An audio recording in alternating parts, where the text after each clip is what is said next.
Vendredi, nous sommes le 13 septembre 2024. Bonsoir à tous et bienvenue à ce dernier rendez-vous de l'actualité économique de la semaine.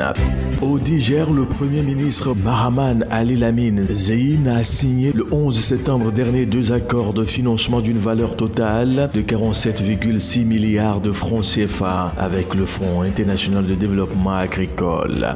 Selon le responsable, il s'agit d'un financement additionnel pour la mise en œuvre du programme de développement de l'agriculture familiale dans les régions de Maradi, Taoua, Zender et du programme de développement de l'agriculture familiale dans la région de Difa.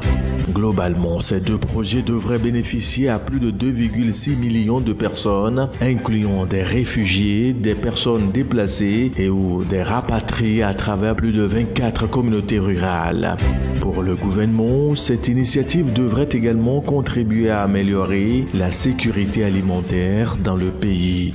Au Niger, les dernières projections indiquent que l'insécurité alimentaire aiguë persiste dans les zones de conflit situées dans les régions de Tillabéri, du nord-ouest de Taoua, de Difa et du sud-ouest de Maradi.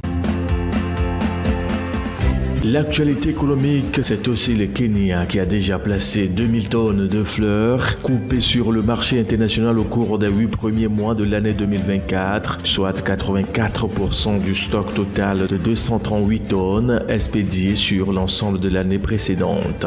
C'est ce qu'a révélé Clément Toulesi, directeur général conseil Floride le 10 septembre dernier. Selon les projections du KFC, le volume des expéditions devrait atteindre 250 000 tonnes d'ici la fin de l'année.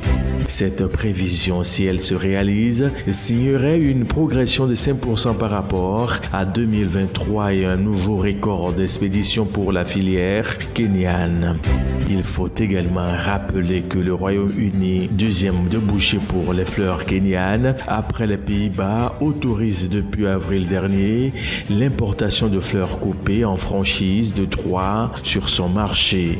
En 2023, les exportations kenyanes de fleurs coupées ont généré plus de 107,6 milliards de shillings, soit 834 millions de dollars d'après les données compilées par le Bureau national des statistiques. La Côte d'Ivoire a établi un partenariat avec l'Agence française de développement qui a annoncé un financement de 11,3 milliards de francs CFA pour les industries culturelles et créatives du pays. Les deux parties ont signé l'accord le 11 septembre dernier. Le financement permettra d'améliorer l'accès à la culture de la population ivoirienne en général et celle de la ville de Bouaké en particulier. Grâce à la réhabilitation du centre culturel Jacques Aka de cette municipalité. Les 11,3 milliards aideront également au développement économique des industries culturelles et créatives en soutenant leur structuration et leur professionnalisation. De manière générale, ces paramètres déterminent la capacité des pays africains à générer des revenus grâce à leur richesse culturelle. Direction Niger pour vous dire que la Société nigérienne des produits pétroliers a officialisé mercredi 11 septembre dernier un accord pour l'exploitation du bloc pétrolier de Bilman avec Olive Energy. Selon les termes de l'accord, Olive Energy s'est engagé à mobiliser les moyens techniques et financiers utiles à l'exploitation, au développement et à l'exploitation du bloc pétrolier de Bilman. L'entente couvre également le transfert de compétences de la SONIDEP via la formation de ses cadres en vue d'une reprise des opérations du site par le personnel local. L'initiative soutient de ce point de vue la mise en œuvre des normes de contenu local essentielles à l'amélioration de l'expertise pétrogazière locale et à terme favoriser au développement socio-économique de la région Bilman.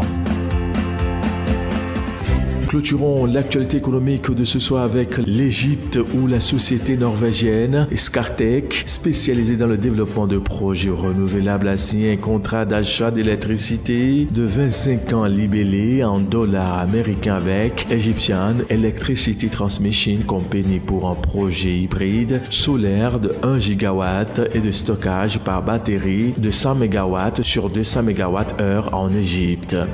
Dans un communiqué de presse publié le 12 septembre dernier, Scatec indique avoir signé une lettre de mandat avec plusieurs institutions de financement du développement pour un financement à des conditions préférentielles et prévoit de démarrer la construction au premier semestre 2025. Ce premier projet hybride solaire et par batterie en Égypte démontre la position de Scatec en tant que l'un des plus grands producteurs d'énergie renouvelable du pays. La société y participe déjà à plusieurs projets, notamment dans le solaire et l'hydrogène vert. Mesdames, messieurs, merci de votre fidélité à cette édition et très bonne suite et bon début de week-end à nous tous. À lundi.